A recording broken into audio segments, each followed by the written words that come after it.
Hello everyone, welcome to my YouTube channel S G studies. तो आज हम पढ़ेंगे 8th standard 6 chapter that is from history. 8th standard 6 chapter beginning of freedom movement, यानी कि जो chapter का नाम है बिगिनिंग ऑफ फ्रीडम मूवमेंट, यानी कि जो हमें फ्रीडम मिलने वाली थी कि क्यों फ्रीडम 1947 का जब हमारा देश आज़ाद हुआ, जो इसका जो बिगिनिंग हुआ मतलब स्टार्टिंग कहाँ से हुआ, किस तरह लोगों ने क्या क्या किया। स्वामी विवेकानंद ने, जो हमारी सावित्रीबाई फुले थे, या फिर जो ज्योतिराव फुले थे, और वो हमने बहुत सारे लोगों के बारे में पढ़ा था जिन्होंने लोगों को जागरूक करने के लिए अलग अलग इंस्टीट्यूशन खोले थे ताकि जो महिलाएं हैं उनको शिक्षा मिल सके। जो रीमैरिज का हो रहा है वो चलते रहे, और जो बोलते ना, जो पहले महिलाएं थी अगर उनका समझ लो उनका विवाहित थे और उनकी पति अगर गुजर गए बाई चांस, तो उनका जो बोलते जो बाल था वो छिलवा दिया जाता था, और भी बहुत सारे बोलते ना उन्हें बोलते आगे में जला दिया जाता था, या फिर जो उनको एक कोठरी में रखा जाता था।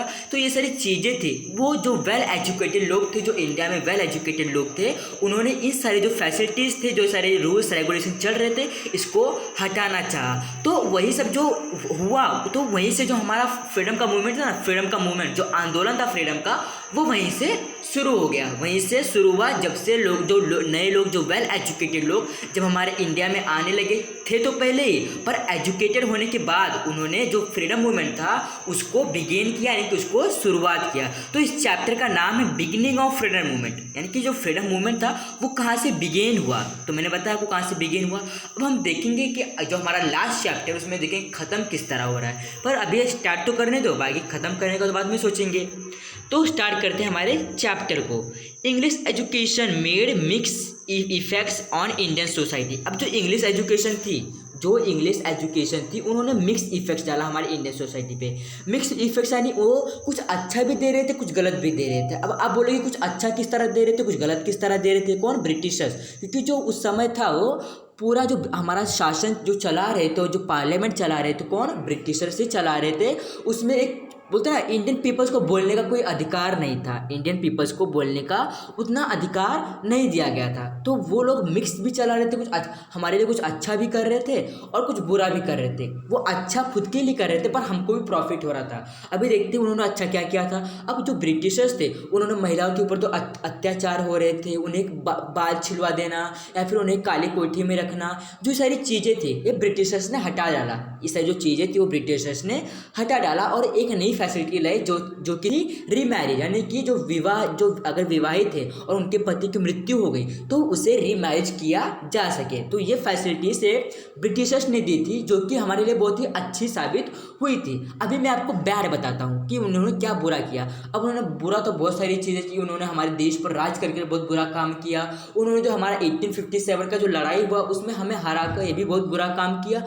और भी बहुत सारे जो बोलते हैं ना, बैंक करप्ट कर देना, फार्मर्स को उनकी विशेष पूर्ण नहीं करना, खाली खुद का लेक्चर चलाना, ये सारी चीज़ें उन्होंने बहुत बुरी की। पर उन्होंने कुछ महिलाओं के लिए बहुत ही अच्छे अच्छे कार्य किए। तो हम बोलते ना, जो इंग्लिश एजुकेशन था उसका मिक्स इफेक्ट आया हमारे इंडियन सोसाइटी पे। आपको समझ में आ गया होगा। The seeds of nationalism was sown by the reforms of newly educated society. यानी कि हमने जो हमारा लास्ट चैप्टर था, जो प्रीवियस चैप्टर था, उसमें हमने स्वामी विवेकानंद के बारे में पढ़ा, जो हमारे लक्ष्मीबाई थी उनके बारे में पढ़ा, और भी जो बहुत सारे जो बोलते हैं फ्रीडम फाइटर्स थे उनके बारे में पढ़ा। अब इन्होंने क्या किया था, इन्होंने रिफॉर्मेशन किया था। किसका? हमारा जो नेशन था उसको रिफॉर्म किया था। यानी कि जो एजुकेटेड जो लोग थे उन्होंने हमारे सोसाइटी को एजुकेटेड बना दिया था। यानी कि जो नेशनलिज्म, जो राष्ट्रीय था या फिर आप बोल सकते हो कि जो देश के लिए प्रेम था उसको जागरूक किया लोगों के अंदर। Due to various movement in different parts of India, a favourable situation was created to build a political organisation on all India level which will bring together the various provincial political organization, different groups of political aware people, and to express the aspiration of the nation by the diverting of public attention towards the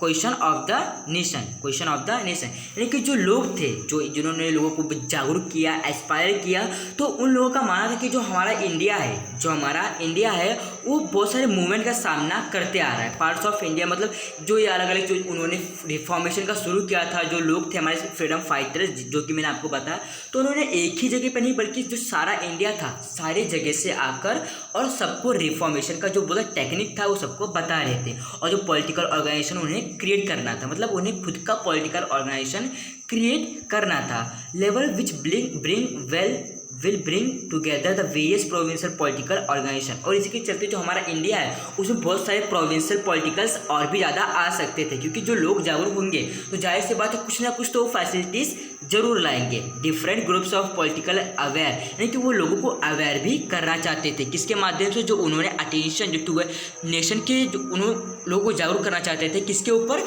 कि वो अपने जो nation है उसको जो क्या अच्छा हो रहा है, हमारे नेशन में क्या बुरा हो रहा है, उसके ऊपर उन्हें लोगों को इंस्पायर करना था कि आप समझिए कि हमारे इंडिया में हो क्या रहा है, कौन हमारे अपने हैं, कौन हमारे पराये हैं। ऐसा इन लोगों को विश्वास दिलाने का काम ये सब कर रहे थे। कौन लोग, जो नए नए रिफॉर्मेशन, जो रिफॉर्मर्स आए थे। रिफॉर्मर्स कौन, जो स्वामी विवेकानंद थे, रानी लक्ष्मीबाई थी, जो आप बोल सकते हो कि जो कुछ भी जो लोग थे जिन्होंने हमारे इंडिया के ऊपर काम किया, वही थे हमारे सोसाइटी के रिफॉर्मर, जिन्होंने हमारे सोसाइटी को रिफॉर्म कर दिया, एक अच्छी सोसाइटी में बदल दिया था। अब देखते हैं centralisation of administration during British rule, यानी कि जो ब्रिटिश रूल थी उस समय सेंट्रलाइजेशन किस तरह हुआ। Due to the British administration, जब ब्रिटिश का एडमिनिस्ट्रेशन चल रहा था, its implementation on India brought an nation under one roof in its true sense, यानी कि जो उस समय जो हमारी इंडिया थी वो किसके नीचे जी रही थी, वो ब्रिटिशर्स के नीचे जी रही थी। और उन्होंने ही बोल सकते हैं कि हमें एक ट्रू सेंस दिया था कि हमें रिलीजियस या फिर जो ये सारी चीज़ें थी इसके डिस्क्रिमिनेशन से हमें अवगत किया था, यानी कि हमें उन्होंने बोला था कि डिस्क्रिमिनेट नहीं करना चाहिए। ये सारी चीज़ें हम बोल सकते हैं कि इंडिया जो ब्रिटिशर्स थे उन्होंने हमें बताया था, और जो महिलाओं के बारे में था वो भी सारी चीज़ें हमें बताई थी। तो ये था administration, it's implementation on India. जो एडमिनिस्ट्रेशन था कौन चला रहा था, इंडिया के ऊपर ब्रिटिशर्स चला रहे थे। तो जाहिर सी बात है जब वो एडमिनिस्ट्रेशन चला रहे तो जो पूरा इंडिया है वो ब्रिटिशर्स के अंडर ही होगा। Due to the identical reforms all over the country, the equality before law, that feeling of nationalism develop among the people. अब जो लोग थे उनको अपना खुद का पहचान मिल गया था। क्यों मिल गया था, क्योंकि जो नए नए वेल एजुकेटेड लोग थे उन्होंने उसको रिफॉर्म कर एकदम बदल कर रख दिया था, जो उनका सोसाइटी जो जीने का तरीका था उसको बदल दिया था, इसलिए उनका खुद का आइडेंटिकल बन गया था। और इसी वजह से जो उन लोग का जो अंदर से फीलिंग आती थी इक्वलिटी, जो उनका हमें किस तरह इक्वल रहना है, किस तरह फैक्टरी भाईचारे से रहने का, हमको किस तरह हम इक्वलिटी लिबर्टी इसके साथ जी सकते हैं, वो भी किन्होंने बताया था, ब्रिटिशर्स ने बताया था। और जो हमारे रिफॉर्मेशन जो लोग आए थे उन्होंने भी बताया था। और उन्होंने जो हमारा इंडिया है उसके लिए कुछ नेशनलिज्म फीलिंग, यानी फीलिंग ऑफ नेशनलिज्म, यानी कि हमारे देश के लिए कुछ हमारे अंदर कुछ बोलते ना क्रांतिकारी कुछ फीलिंग्स आ रही है, उसको भी डेवलप किया था पीपल्स के अंदर। For the convenience of administration and swift movement of the army, the British build network of roads and railways, यानी कि उस समय जो ब्रिटिशर्स थे वो बहुत ही तेज़ थे, वो कोई भी काम बहुत ही अच्छी तरीके से कर लेते थे, इसलिए उन्होंने इंडिया को बहुत बार हराया भी है, जो कि इंडियन पीपल्स कभी सोच भी नहीं सकते। तो आप बोलोगे कि उन्होंने किस तरह, उन्होंने इतना जो उनका बोल सकते हैं कि इतना फास्ट, उन लोग इतना फास्ट किस तरह करते थे, जो उनका कुछ भी लड़ाई झगड़े का काम रहेगा या फिर कोई भी जो काम हुआ करता था, कुछ भी सोसाइटी के बारे में या फिर जो इंग्लैंड के बारे में कोई भी काम वो एकदम स्विफ्ट में करते थे, स्विफ्ट यानी एकदम तेज़ी से करते थे। तो वो क्यों किस तरह करते थे, क्योंकि उन्होंने रेलवेज बनवाया था, जो रोड्स बनवाया था, किसके खुद के लिए, कि वो दूसरे कंट्रीज़ के साथ बोल सकते हैं कि हम एक ट्रेडिंग का सिस्टम ला सके, दूसरे कंट्रीज़ के साथ वो बोल सकते हैं कि ट्रेड कर सके, और जो उनकी इंग्लैंड है वहाँ पर जो सारे वेल्थ थे उसको फ्लो कर सके। But this facilities benefit the Indian as well, पर जो फैसिलिटीज़ थी जो ब्रिटिशर्स ने दी नहीं थी, बल्कि उन्होंने खुद के लिए इसको इम्प्लीमेंट किया था, पर उसका जो प्रॉफिट था, जो बेनिफिट था, वो इंडियन पीपल्स को कुछ थोड़ा थोड़ा हुआ करता था। अब देखते क्या क्या थोड़ा थोड़ा हुआ करता था। Peoples from different parts of India came in contact of each other, यानी कि जो पहले था उस समय क्या होता था, जो ब्रिटिशर्स हम बोल सकते हैं कि एकदम घुटन की लाइफ हमें जीने दे रहे थे, बोल सकते हैं हमें सर्वाइव के लिए कुछ बोल सकते हैं, हमें अगर कुछ पानी भी पीना है तो हमें उनके हुकूमत के मतलब उनसे परमिशन लेकर पीना पड़ता था। तो उसी के लिए जो हमारा जो लाइफ था वो एकदम मतलब वर्स्ट बन गया था। और इसीलिए जो उन्होंने जो रोड्स या फिर जो रेलवेज़ बनवाए थे उसका बेनिफिट इंडियन पीपल्स को हुआ कि उन्होंने एक दूसरे को कांटेक्ट किया, एक दूसरे को समझना था कि यहाँ पर पीपल्स किस तरह जी रहे हैं, यहाँ पर पीपल्स किस तरह जी रहे हैं। इसलिए जो इंडियंस थे उनके बीच में कांटेक्ट आ गया, यानी कि वो एक बोल सकते हैं कि एक दूसरे से मिल भी पा रहे थे। किसके माध्यम से? रेलवेज के माध्यम से और रोड्स के माध्यम से। There was increase in communication, कि वो किसी भी बोल सकते उस समय जब ब्रिटिशर्स आए तो उन्होंने टेक्नोलॉजी या फिर जो पहले हाथों से काम हुआ करती थी वो अब मशीनों के जरिए भी होने लगी थी। And the feeling of nationalism grew up, और इसी के चलते जो पीपल्स थे उनके अंदर और भी भावना बढ़ गई कि हम अब और अपने देश को लेकर लड़ेंगे। यानी कि जो पहले पीपल्स थे वो खाली जीते थे, खाते थे और ब्रिटिश की गुलामी करते थे। पर जो बाद में जब वेल एजुकेटेड लोग आए तो उन्होंने रिफॉर्मेशन चालू किया, और जब रिफॉर्मेशन चालू हुआ तो जो पीपल्स थे वो इंस्पायर हुए और उन्होंने जो नेशनलिज्म का जो फीलिंग था उसको भी ग्रीव अप रखा। अब देखते हैं इकोनॉमिक एक्सप्लॉयटेशन। इंडिया को इकोनॉमिक एक्सप्लॉयटेशन का किस तरह सामना करना पड़ा, ये भी हम अभी देखते हैं। इकोनॉमिक एक्सप्लॉयटेशन यानी कि बोल सकते हैं कि अगर हमें जो हमारी चीज़ें हैं हमें एक्सप्लॉयटेड किया जा रहा है। समझ लो, अगर आपका कोई बोल सकते हैं कि एक क्लासमेट है, आपका कोई क्लासमेट है, अगर समझ लो कि आपका कोई राज जानता है, वो किसी से मतलब छुपाना चाहता है तो आपसे कुछ ना कुछ धीरे धीरे लेते रहेगा, कुछ पैसा लेगा या फिर बोलेगा कि तुम मेरी बात मत बताना, तुम मेरी बात मत बताना। तो ऐसी सारी चीज़ें होती हैं ना, वो एक्सप्लॉइटेड करते हैं उन्हें, मतलब उनकी कमजोरी का मतलब होता है ना, एक चाबी रखते हैं, इसलिए उसे एक्सप्लॉइटेशन कहा जाता है। क्या कहा जाता है? एक्सप्लॉइटेशन कहा जाता है। तो देखते हैं कि इंडिया में ब्रिटिशर्स ने इकोनॉमिक का एक्सप्लॉइटेशन किस तरह रखा। The Indian wealth was flowing towards the England by all means, यानी कि जो इंडियन की जो वेल्थ थे, जो संपत्ति थी या फिर जो गोल्ड्स थे या फिर जो कुछ भी जो संपत्ति थी, जो वेल्थ थे, वो धीरे धीरे करके जो इंग्लैंड जो ब्रिटिशर्स थे वो इंग्लैंड में फ्लो कर रहे थे। यानी कि जो भी कुछ इनको प्रॉफिट होता था वो सारे जो प्रॉफिट थे वो सीधा इंग्लैंड में ट्रांसफ़र कर दिया करते थे, ताकि जो इनका कंट्री है, क्योंकि ब्रिटिशर्स का कंट्री इंग्लैंड ही था, तो वो चाहते थे कि हमारा इंग्लैंड जो है वो एकदम बोल सकते कि डेवलप हो जाए, एकदम डेवलप हो जाए। उनको इंडिया से कुछ लेना देना नहीं था, उनका इंडिया जो था वो एक खाली कमाने का माध्यम था, उनको खाली इकोनॉमिक लेने का खाली एक माध्यम था इंडिया। उनको इंडिया में कुछ भी बोल सकते कि कुछ किसी से भी कुछ लगाव नहीं था। Due to the impartialist policy of England there was beginning of economic exploitation of India। यानी कि जो इंडियन पीपल्स थे और जो ब्रिटिशर्स के पीपल्स थे उनके बीच में इम्पार्शलिटी हुआ करती थी। यानी कि इम्पार्शलिटी आप बोल सकते हो, जैसे कि अगर समझो जो इंडियन सोल्जर्स है उनको इनकम है, जो उनका इनकम है उसको कम दिया जाता है, और वही हम बात करें ब्रिटिशर सोल्जर्स की तो उनको जो उनका इनकम है वो ज़्यादा दिया जाता है। क्यों ज़्यादा दिया जाता है? क्योंकि जो वो एक दूसरे को बोलते हैं इम्पार्शलिटी दे रहे हैं, क्योंकि जो एक दूसरे को बोलते हैं एक नज़र से नहीं देखते, अलग अलग नज़र से देखते हैं, तो इसी को इम्पार्शलिटी कहा जाता है। तो इसी की वजह से जो ब्रिटिशर्स ने इंडिया की इकोनॉमिक कंडीशन को बहुत ही कम कर दिया था। Farmers were compelled to take cash crop, यानी कि जो फार्मर्स थे उन्हें मजबूरी में कैश क्रॉप लेने पड़ते थे। क्यों कैश क्रॉप लेने पड़ते थे? क्योंकि उनको बैंक करप्ट कर दिया जाता था। बैंक करप्ट यानी उनको उनसे सारे धन के पैसे ज़्यादा टैक्स लेकर उनकी कुछ खेती में मदद नहीं करना, इसकी वजह से उनको बैंक करप्ट कर दिया जाता था। उनको बोल सकते हैं कि उनके खाने पीने के लिए कुछ रहता नहीं था, इसलिए उन्हें कैश क्रॉप लेने पड़ते थे। बर्डन यानी आप बोल सकते हो बोझ, किसका? लैंड टैक्सेस का उनके ऊपर बोझ भी लद गया था। Continuous famines all this broken down the backbone of the Indian culture. अब जो हर समय फेमाइन्स आ जाए, सूखा पड़ जा रहा था या फिर आप बोल सकते हो खाने पीने की समस्या हो जाती थी, तो उसमें जो ब्रिटिशर्स उनकी कुछ भी मदद नहीं करते थे।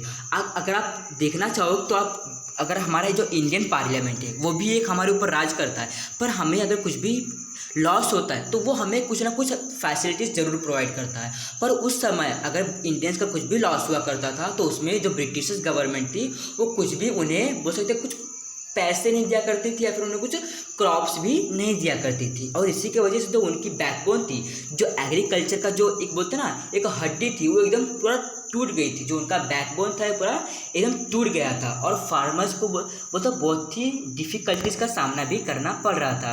Traditional industry decline which led to rise in unemployment, यानी कि जो ट्रेडिशनल जो हमारे पुराने जो इंडस्ट्रीज चलते आ रहे थे, जो पारंपरिक जो इंडस्ट्रीज चलते आ रहे थे, जिसमें लोगों को एम्प्लॉयमेंट मिल रहा था, लोगों को रोजगारी मिल रही थी, पर वो जो कंपनीज थे वो ब्रिटिशर्स ने खुद के अंदर ले लिया और उसको एकदम बोलते वेल डेवलप कर खाली ब्रिटिशर्स को वहाँ पर नौकरी दिया करते थे। और अगर इंडियंस को कुछ नौकरी दिया करते थे तो उसमें कुछ कुछ लोग हुआ करते थे, बाकी जो पीपल्स थे उनको अनएम्प्लॉयमेंट का सामना करना पड़ता था। तो इसके वजह से ब्रिटिशर्स को इतना बुरा कहा जाता है। The capitalist exploited of worker class यानी कि जो वर्कर्स थे उन्हें कैपिटलिस्ट बोलते एक्सप्लॉइटेड किया जाता है। यानी कि जो अगर समझ लो कि हमारा जो इंडिया है या फिर कोई भी जगह पे ज़्यादातर सोशलिज्म फॉलो होता है कि मतलब कुछ भी अगर गवर्नमेंट का कुछ भी है उस पर पब्लिक का बोल सकते हैं कि उनका अधिकार है। गवर्नमेंट को कुछ भी संपत्ति रहेगी तो उस पर पब्लिक का अधिकार रहेगा, उसको सोशलिज्म कहा जाता है। और अगर गवर्नमेंट का जो आप सब बोल सकते हो जो गवर्नमेंट है या फिर जो किसी का प्राइवेट रहता है उसे कैपिटलिज्म कहा जाता है। क्या कहा जाता है? कैपिटलिस्ट कहा जाता है। किसी का प्राइवेट होता है तो उसकी मर्जी होती है कि किसे एम्प्लॉयमेंट देना है, किसे रोजगारी नहीं देनी, किसी रोजगारी देनी, तो उसके ऊपर हो जाता है। तो इसी की वजह से जो वर्कर क्लास के जो लोग थे उन्हें भी एक्सप्लॉइटेड का सामना करना पड़ता था। Various new taxes were impose on the middle class. अब जो मिडिल क्लास थे उनके ऊपर पहले से ही एग्रीकल्चर के बहुत सारे जो बोझ थे उनके ऊपर लदे थे, और उसी के बीच में जो और भी कुछ जो बोल सकते हैं कि जो कुछ टैक्सेस थे वो भी बढ़ा दिए गए कि आपको ये टैक्स देना पड़ेगा, पानी के लिए टैक्स देना पड़ेगा, बिजली के लिए टैक्स देना पड़ेगा। अलग अलग ब्रिटिश चाह रहे थे कि हम किस तरह पैसे निकाल सके, इंडियन के जेब में से किस तरह हम पैसे निकाल सके, इसलिए वो अलग अलग टैक्सेस ला रहे थे ताकि उन्हें और भी प्रॉफिट हो। उनको इंडियन से कुछ भी लगाव नहीं था। भले ही वो एक गवर्नमेंट थी, वो हमें इंडिया पे राज कर रही थी, पर उन्होंने एक गवर्नमेंट की तरह से रूल नहीं किया है। एक बोल सकते हैं कि टेररिस्ट की तरह उन्होंने हमारे इंडिया के ऊपर रूल किया। This led to growth of discontent among the people. और इसी के चलते जो पीपल्स थे उनके अंदर अशांति आ गई। उन्होंने चाहा कि हम क्या करें कि जो ब्रिटिशर्स थे उन्हें भगा सके, और जो इनके बीच में असंतोष आ गया, किनके बीच में? अमॉन्ग इंडियन पीपल्स के बीच में। अब देखते हैं वेस्टर्न एजुकेशन क्या है। What is western education? Due to spread of western education, new ideas such as justice, liberty, equality, democracy etcetera. यानी कि जब से हमारे इंडिया में वेस्टर्न एजुकेशन है, आप बोल सकते हो जो इंग्लिश एजुकेशन है, फिर जो वेस्टर्न कंट्री से जो एजुकेशन हमारे इंडिया में आता है उसे वेस्टर्न एजुकेशन कहा जाता है। तो जो ये आइडियाज़ थे, new ideas such as justice, सबको जस्टिस, जो कुछ जो लोग थे जिन उनको जस्टिस प्रोवाइड होने लगे, लिबर्टी यानी कि वो एक फ्रीडम की लाइफ जीने लगे थे, इक्वलिटी एक साथ रहने लगे थे, डेमोक्रेसी लोकतांत्रिक भारत धीरे धीरे फॉर्म हो रहा था, बिगेन हो रहा था।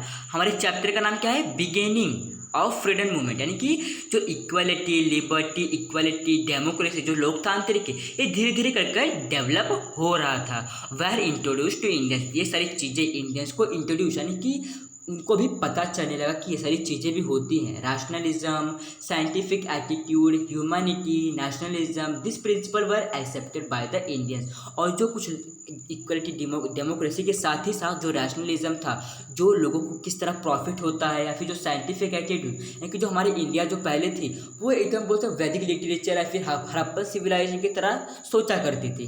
पर इस समय जो हमारा जो न्यू एजुकेटेड जब लोग आए, जो वेस्टर्न एजुकेशन आया, तब लोग साइंटिफिकली सोचने लगे। जैसे कि पहले के लोग सोचा करते थे कि भूत प्रेत हुआ करते हैं, पर जब से साइंटिफिक का ज़माना आया, जब साइंस आया, तो उसमें साइंस में भूत प्रेत कुछ माना ही नहीं जाता। तो जाहिर सी बात है जो इंडियंस भी उससे अवेयर होने लगे और उनके अंदर इंसानियत आई, नेशनलिज्म यानी कि देशभक्ति का बोलते ना एकदम जोश चढ़ जाना, वो भी सारी चीज़ें इंडियंस एक्सेप्ट करने लगे। Therefore there inculcated a feeling that we are capable for carrying out the work of our country and its progress is possible by following this principle। यानी कि जो उनके अंदर जस्टिस, उन्होंने एक जस्टिस लाया था, सबको न्याय मिले, एक कोई फ्रीडम से रहे, इक्वलिटी से रहे, डेमोक्रेसी से रहे। जब उनको सारी चीज़ें समझ में आ गई तब उन्हें अंदर से फील होने लगा कि हम अब कैपेबल हैं, हम कैपेबल हैं। क्या कैपेबल है?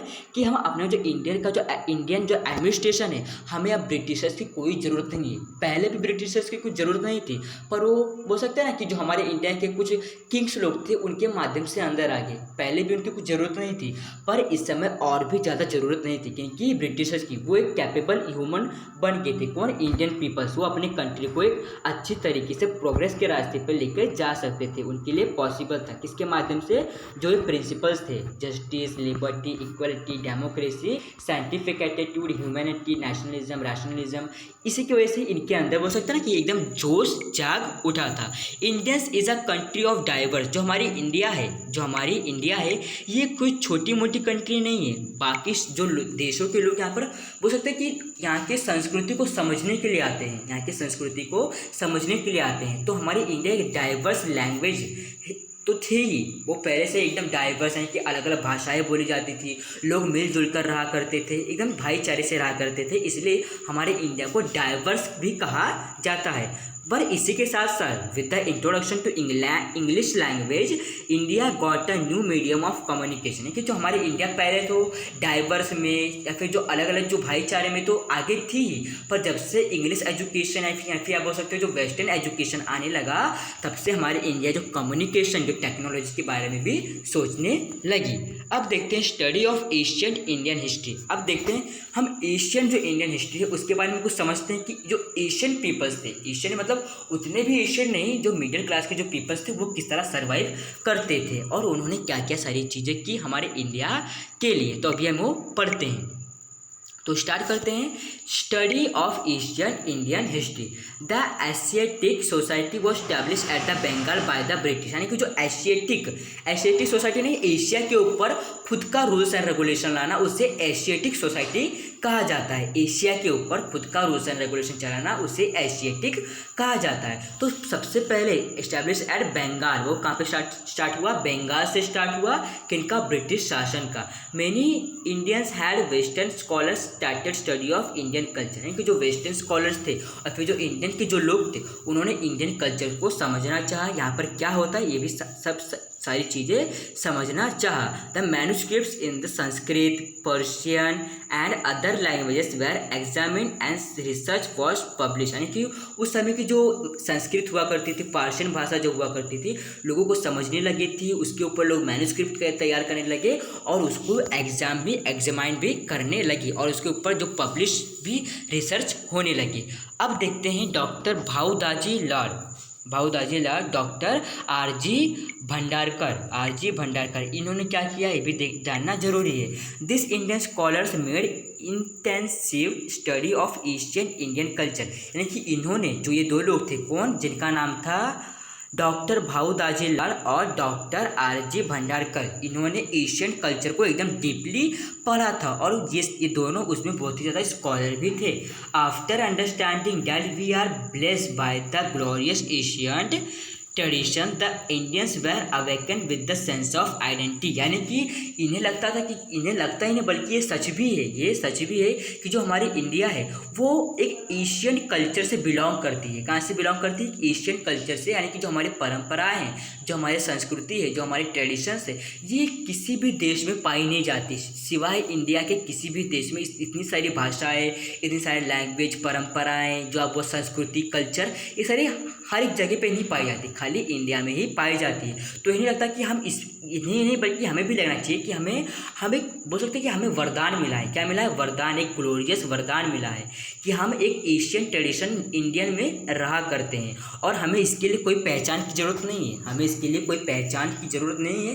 कि हम एक इंडियन है, जो हमारा पहनावा है, जो हमारी बोली है, जो हमारा भाईचारा है, उसे देखकर हर एक इंसान कहेगा कि ये ज़रूर ही एक इंडियन है। मतलब इसके लिए हमें कोई पहचान की ज़रूरत नहीं पड़ती, ऐसा इनका मानना था। किनका? डॉक्टर आरजी भंडारकर और डॉक्टर भाऊदाजी लाल का। तो इनकी कितनी अच्छी सोच थी। The Bhandarkar oriental research institute is working since last 100 year in Pune, यानी कि जो भंडारकर ओरिएंटल रिसर्च इंस्टीट्यूट था जो कि इन्होंने इस्टेब्लिश किया था, डॉक्टर आरजी भंडारकर ने, तो ये 100 सालों से चलती आ रही है और ये आज भी है, जो लोगों को इंस्पायर कर रही है।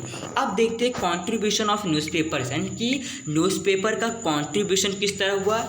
कॉन्ट्रीब्यूशन न्यूज़पेपर का हमारे जीवन में क्या योगदान हुआ। कॉन्ट्रीब्यूशन यानी योगदान, यानी कि न्यूज़पेपर ने हमारे जीवन में क्या योगदान दिया। ड्यूरिंग दिस पीरियड, जब ये सब पीरियड चल रहा था, English and vernacular newspapers and periodicals came to be publish, यानी कि उस समय जब ये सब चल रहा था तो उस समय हिंदी न्यूज़पेपर्स उतना ज़्यादा पब्लिश नहीं थी, बाद में धीरे धीरे होने लगी। पर जब ये बिगेन हुआ तो उस समय इंग्लिश न्यूज़पेपर ज़्यादा चला करती थी और वर्नाकुलर यानी कि जो वेस्टर्न की जो कुछ बोलते हैं कुछ न्यूज़पेपर हुआ करती थी वो भी इंडिया में चला करती थी, तो ये ज़्यादा पब्लिश हुआ करती थी। और इसी के माध्यम से लोगों को बेसिक इन्फॉर्मेशन कि पॉलिटिकल में क्या हो रहा है, सोशली क्या हो रहा है, इसके बारे में लोगों को पता चलता था। Through this newspaper political and social awakening to place, और इसी न्यूज़पेपर के कारण सोशल और पॉलिटिकल में क्या क्या हो रहा है, कौन सत्ता चला रहा है, ब्रिटिश क्या कर रही है, हमारे कुछ प्रॉफिट हो रहा है कि नहीं हो रहा है, इसके बारे में इस न्यूज़पेपर के माध्यम से पता चलता था। न्यूज़पेपर लाइक दर्पण, Prabhakar, Hindu, Amrita, Bazar Patrika, Kesari, Mahratta started criticising the government, यानी कि जो न्यूज़पेपर्स थे, जो न्यूज़पेपर्स है दर्पण जो थे, प्रभाकर, हिंदू, अमृत, जो सारे जो अलग अलग न्यूज़पेपर्स थे, इनका काम था कि जो अलग अलग जो चीज़ें हुआ करती है उसको पब्लिक के पास पहुंचाना, लोगों को पब्लिक के पास पहुंचाना और उन्हें बताना कि हाँ हमारे इंडिया में क्या क्या सारी चीज़ें हो रही है। तो ये जो न्यूज़पेपर्स थे, जो कौन कौन से न्यूज़पेपर जो मैंने अभी आपको बताया, ये जो न्यूज़पेपर्स थे दर्पण, प्रभाकर, हिंदू, अमृत, जो सारी न्यूज़पेपर्स थे बाद में इस्टेब्लिश हुए। जब ये सोशल रिफॉर्मर्स आए तभी सारी चीज़ें इस्टेब्लिश होने लगी। और ये बोल सकते हैं गवर्नमेंट के ऊपर ज़्यादातर प्रेशर भी डाला करती थी, गवर्नमेंट के ऊपर ज़्यादातर प्रेशर भी डाला करती थी कि अगर ये ज़्यादा अगर न्यूज़पेपर होने लगे और लोगों को अगर जागरूक होने लगे तो ये हमारे लिए खतरा भी साबित हो सकता है। तो हम बोल सकते हैं कि जो ब्रिटिशर्स थे वो थोड़ी बहुत बोल सकते हैं कि प्रॉफिट जो थी, या फिर हम बोल सकते हैं कुछ सर्वाइव के लिए कुछ इंडियन पीपल्स को प्रोवाइड किया करती, थोड़ी बहुत पर ज़्यादा नहीं, हाँ अपने हिसाब से वो सर्वाइव करते थे। अब देखते हैं establishment of Indian national Congress, यानी कि जो इंडियन नेशनल कांग्रेस है, आपको लगता होगा कि ये जो इंडियन नेशनल कांग्रेस है ये देश आज़ाद होने के बाद स्टार्ट हुआ, देश आज़ाद होने के बाद स्टार्ट हुआ, पर ऐसा नहीं है। जो ये नेशनल कांग्रेस है ये स्टार्ट हुआ कब से, मैं भी आपको बताता हूँ कि ये कब स्टार्ट हुआ और क्यों स्टार्ट हुआ और इसका ऑब्जेक्टिव क्या था। On 28 December 1885, the first session of Indian National Congress was held at Gokuldas Tejpal Sanskrit school इन मुंबई, यानी कि एक बार एक समय आया, कौन समय आया, 8 दिसंबर 1885, यानी कि 28 दिसंबर 1885 में, जब जो इंडियन नेशनल कांग्रेस थी, इंडियन नेशनल कांग्रेस के जो अलग अलग जगह के जो पीपल्स थे वो कहाँ पे हेल्ड हुआ, मतलब उनकी मीटिंग, जो कांग्रेस पार्टी की जो मीटिंग थी वो कहाँ पर, मतलब अलग अलग पीपल्स को बुलाया गया और वो जो प्रोग्राम कहाँ पर हेल्ड हुआ था, गोकुलदास तेजपाल संस्कृत जो स्कूल था मुंबई में सिचुएटेड है, वहाँ पर जो ये ऑर्गेनाइजेशन था या फिर आप बोल सकते जो प्रोग्राम था वो हेल्ड हुआ। 72 delegates from different province of India participated in this season, यानी कि 72 डेलीगेट्स, यानी कि बोल सकते हैं कि 72 जो एक बहुत बुद्धिमान जो लोग हुआ करते हैं, जो सोशली लोगों के बारे में सोचा करते हैं, 72 डेलीगेट्स जो थे वो अलग अलग जगहों से, जो हमारी इंडिया थी उसके अलग अलग प्रोविंस से इन्होंने पार्टिसिपेट किया कि हम भी इसमें आकर लोगों को समझाना चाहते हैं। उमेश चंद्र बनर्जी अ रिनॉन्ड लॉयर फ्रॉम कोलकाता, यानी कि जो उमेश चंद्र जो बनर्जी जो थे वो एक लॉयर थे, कहाँ के लॉयर थे, कोलकाता की। ये बहुत ही ज़्यादा बोलते सकते क्यों एकदम फेमस लॉयर थे या फिर इन्होंने लोगों को बहुत ही ज़्यादा न्याय भी दिलाया था। Was the president of the season, ये उस जो सीजन था मतलब सबको बुलाने का काम, लोगों को वहाँ पर एकजुट करने का काम, कहाँ पर एकजुट करना, गोकुलदास तेजपाल संस्कृत स्कूल में लोगों को एकजुट करने का काम मतलब उसको हेल्प किन्होंने किया था, उमेश चंद्र बनर्जी ने, और उसके प्रेसिडेंट भी थे उस मतलब वो जो सभा जुटी थी उसमें जो हेड थे वो यही थे।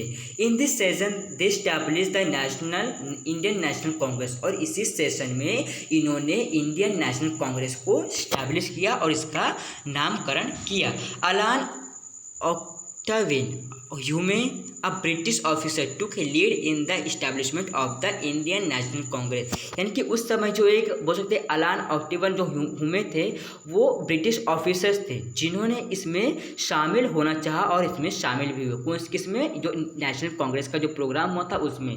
Increase proportion of Indians in the administration, यानी कि जो इंडियन की जो इकोनॉमिक है या फिर जो प्रोपोर्शन है इंडिया की किसी भी क्षेत्र में, फिर जो सफाई कर्मी हो या फिर बोल सकते हो जो मिलिट्री हो, किसी भी जगह पे यार, इंडस्ट्री में किसी भी जगह पे जो इंडिया की जो प्रोपोर्शन है उसको इंक्रीज करो। ऐसा नहीं कि ब्रिटिश ज़्यादा रहेंगे इंडियंस कम रहेंगे, हर क्षेत्र में इंडियंस ज़्यादा होने चाहिए, क्योंकि ये हमारा देश है और हमारा जो कहना है ये आपको मानना होगा। इस कांग्रेस के दौरान ये माना गया कि हम ऐसा जो है ये हम अपने जो ब्रिटिश गवर्नमेंट है उनको ये बताएंगे, हम उनके सामने प्रस्ताव रखेंगे, क्या वो मान्य करते हैं कि नहीं करते।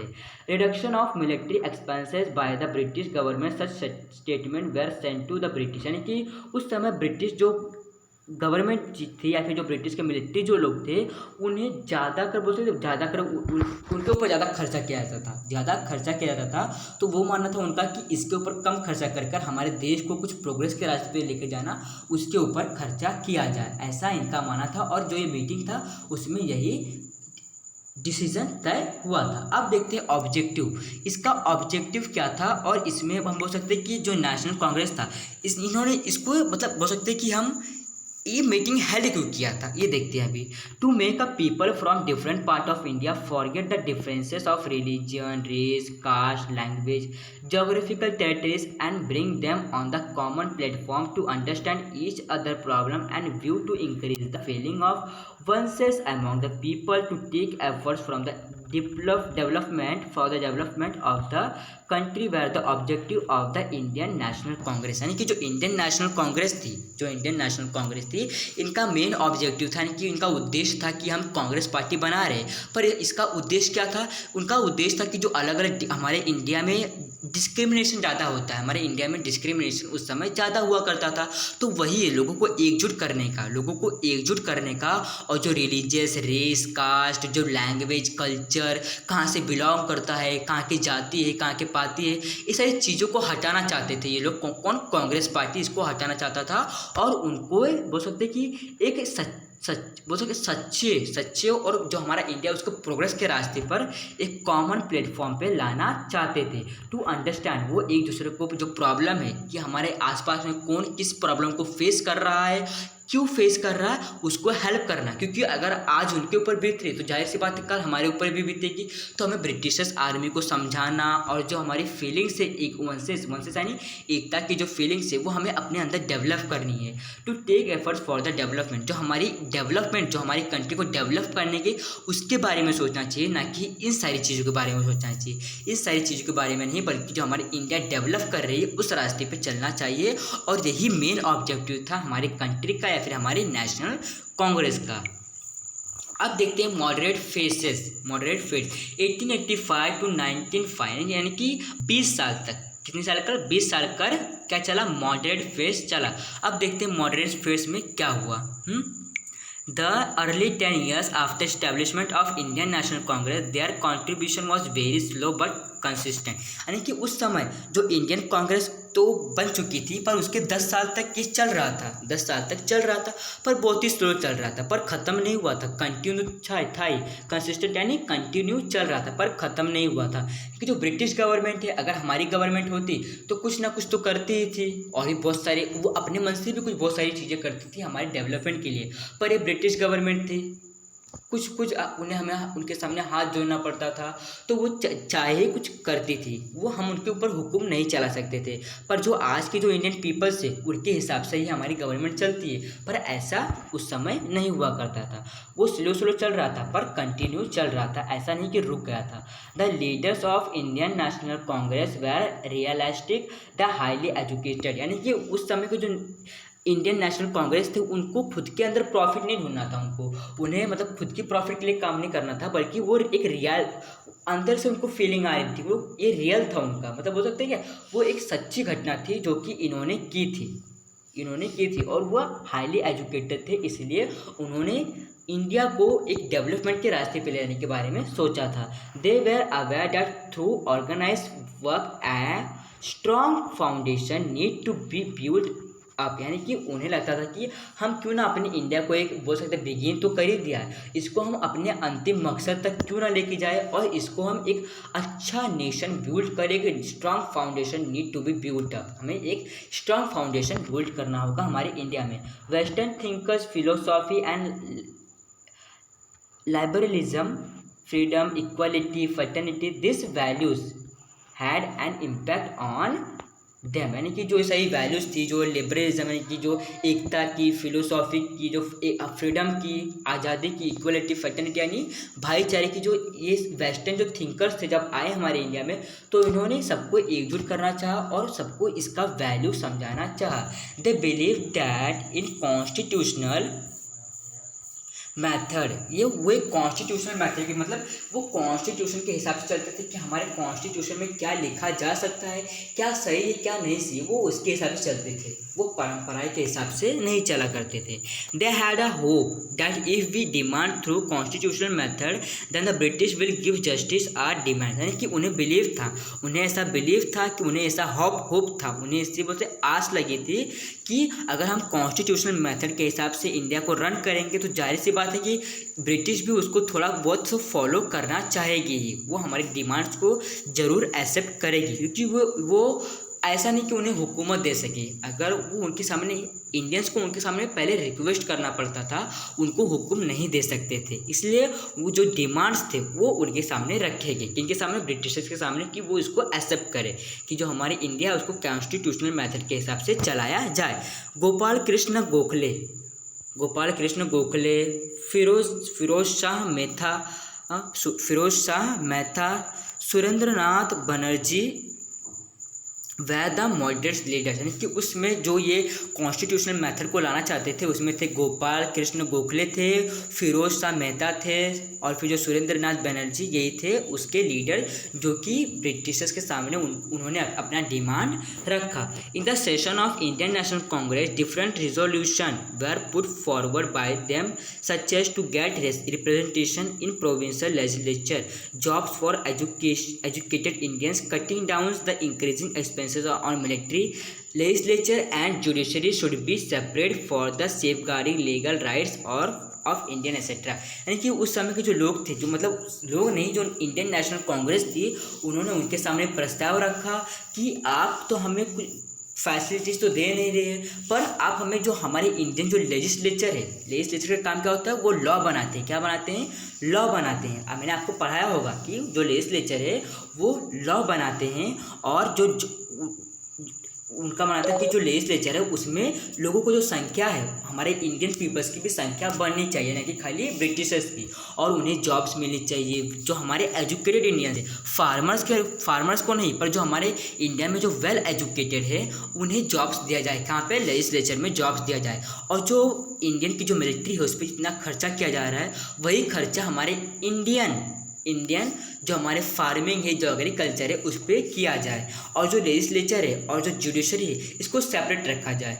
जुडिशरी और लेजिस्लेचर को सेपरेट रखा जाए। अब ये इन्होंने सेपरेट क्यों रखने को बोला कि लेजिस्लेचर और जुडिशरी जो हमें न्याय देती है, और लेजिस्लेचर जो लॉ इम्प्लीमेंट करती है, जो लॉ बनाती है। तो अगर ये दोनों एक साथ रहेंगे तो जाहिर सी बात है ये खुद ही लॉ बनाएंगे, खुद ही जस्टिस प्रोवाइड करेंगे। इसीलिए इन्होंने कहा कि इसको सेपरेट किया जाए, एक लॉ बनाए और एक उसको मतलब उसमें क्या कमियाँ है उसको बताए और लोगों को न्याय दे, इसलिए उसको सेपरेट करना चाहते थे। क्योंकि अगर ये एक साथ रहेंगे तो जाहिर सी बात है खुद ही अपनी मनमर्जी का करेंगे। To cause a spills in the national movement the British implement the policy of divide and rule. और इसके चलते जब इतनी सारी चीज़ें हुई, जब नेशनल मूवमेंट चालू हुआ, फिर उन्होंने जो ब्रिटिशर्स थे वो घबरा गए कि कहीं जो हमारे जो इंडिया में जो पीपल्स है वो कहीं हमारे ऊपर अगेंस्ट ना हो जाए, या फिर हमारे ऊपर कुछ केस ना कर दे। केस करेंगे तो फिर भी क्या होगा, इन ब्रिटिशर्स से कुछ भी कर लेंगे, छूट जाएंगे, क्योंकि उनकी गवर्नमेंट चल रही थी। पर उन्हें मतलब डर लगता था कि जो इंडियंस है वो कहीं रिवॉल्ट्स पे ना आ जाए, या फिर जो मारपीट है या फिर जो वॉर है इसके ऊपर ना आ जाए। इसलिए उन्होंने डिवाइड एंड रूल उसको इम्प्लीमेंट कर दिया कि उन्होंने ब्रिटिश गवर्नमेंट ने, क्योंकि उन्हें लगता था कि कहीं जो हमारा गवर्नमेंट चल रहा है उसको कहीं छोड़कर जाना ना पड़ जाए, इसीलिए उन्होंने डिवाइड एंड रूल यानी कि डिवाइड होकर रूल करना ये फैसिलिटीज़ अनाउंस कर दी। तो अभी जो हमारा चैप्टर है, जो हमारा चैप्टर कंटिन्यू रहेगा, हम इसको 3 पार्ट्स में डिवाइड करेंगे, जो कि हमने फर्स्ट पार्ट पढ़ा दिया है। जो फर्स्ट, सेकेंड, थर्ड पार्ट है वो हम जल्द ही अपलोड कर देंगे। तो कैसा लगा आपको वीडियो, थोड़ा सा भी समझ में आया हो तो प्लीज़ हमारे चैनल को जरूर सब्सक्राइब कर दीजिएगा। मिलते हैं हमारे नेक्स्ट लेक्चर में, तब तक के लिए बाय बाय।